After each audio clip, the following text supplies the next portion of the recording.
Hey everyone, it's Leanne. Welcome to another video on my YouTube channel. Today I'm going to share this Christmas card I created with you guys, and I made this using the Hero Arts stamp set called Holiday Petals and Leaves, and doing sort of a watercolor effect here with distress inks.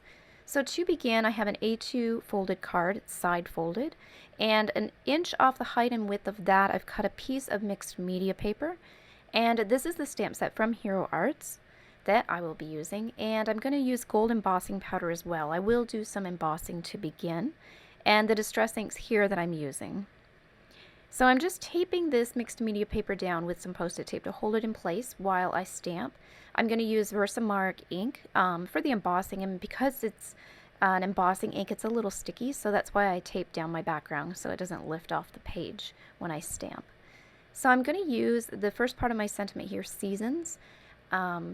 And so I'm going to add the embossing powder right away to this before the ink from my embossing pad has a chance to dry on the page too much. I want to get that embossing powder on there. So then I haven't heat set this yet. I'm going to go back and stamp the second part of the sentiment, the greetings line, and do the exact same thing, run some embossing powder over it to set the stamped area so it doesn't dry up. And then there's one more thing I'm going to emboss on this page. I'm going to do a little bow, and so that will create the bottom part of the wreath. So just putting that a little bit lower and quickly adding some embossing powder to that as well. And then once I have this set up here, I'm going to run this under my heat tool, and that will melt that embossing powder and create a nice embossed look. Like it looks like a liquidy text or whatever, but it sets it nicely on the page. So now I'm going to use the distress inks. I have picked raspberry, seedless preserves, mermaid lagoon, and chipped sapphire. And so alternating between those colors, I'm using the floral elements from the stamp set, and I want to create a holiday wreath here. So just sort of eyeballing where I want to create the circle. I placed the bigger elements first. I found that helped me build it up easier, because it was easy to add in the little elements after to fill in visual holes and gaps. So it was easy if you start with the big elements first, so you can create the base structure for your little wreath. So I'm using a number 8 round watercolor brush here, and I'm dabbing this in water, just making sure it's damp, not too wet, and then coming in on those distress inks and pulling the color down to the bottom below each of the stamps. And so I'm kind of creating a drop shadow by doing this. So just ever so lightly. It doesn't take a lot of water, just make sure your brush is a little damp. So once I dip the brush in my water cup, then I just lightly tap it on the piece of paper towel I have to the side, and that helps to draw out a lot of the water out of the brush so that it has the right consistency. You really don't need a lot of water to pull these inks down. They activate really well once you add a little bit of water to them.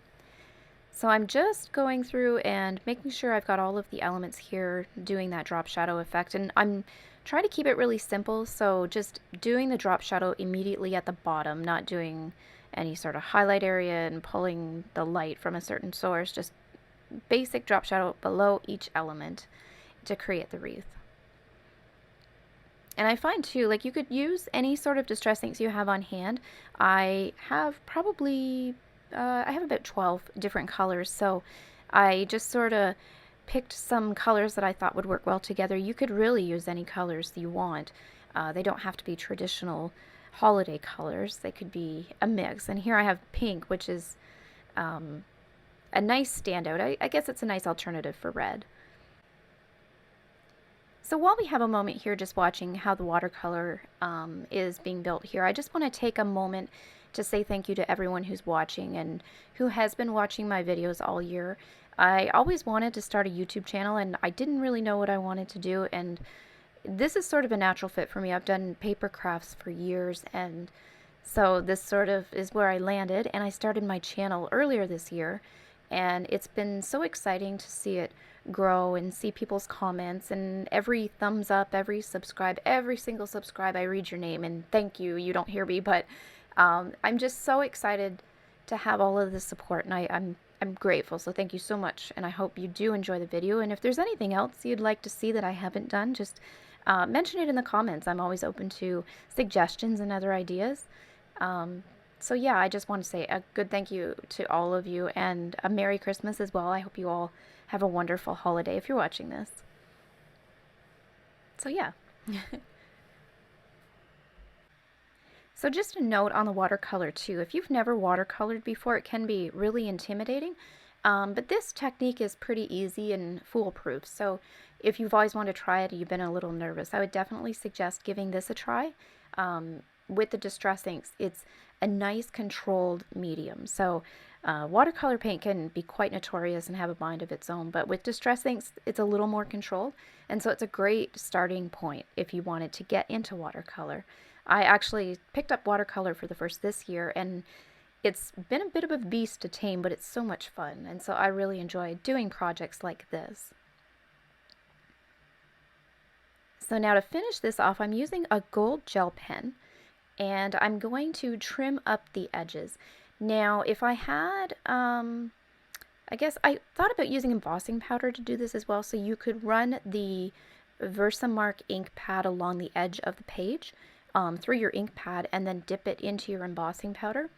But I decided to use the gold pen instead. I had purchased this and I haven't used it yet for a project, so it's a really pretty color and I really wanted to give it a try here because I thought it would complement the embossing well. So that's an alternative. You can use your embossing powder on this edge if you didn't want to get an extra supply.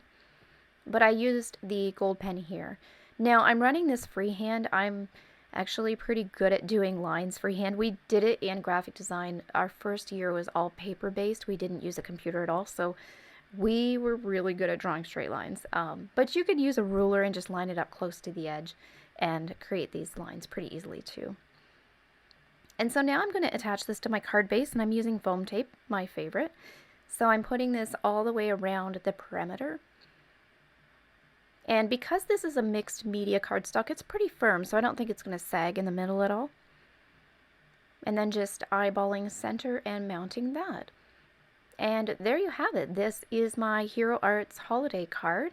I hope you guys enjoyed this video. If you did, be sure to give it a thumbs up and subscribe so you're notified the next time I post a video. And thank you if you do subscribe.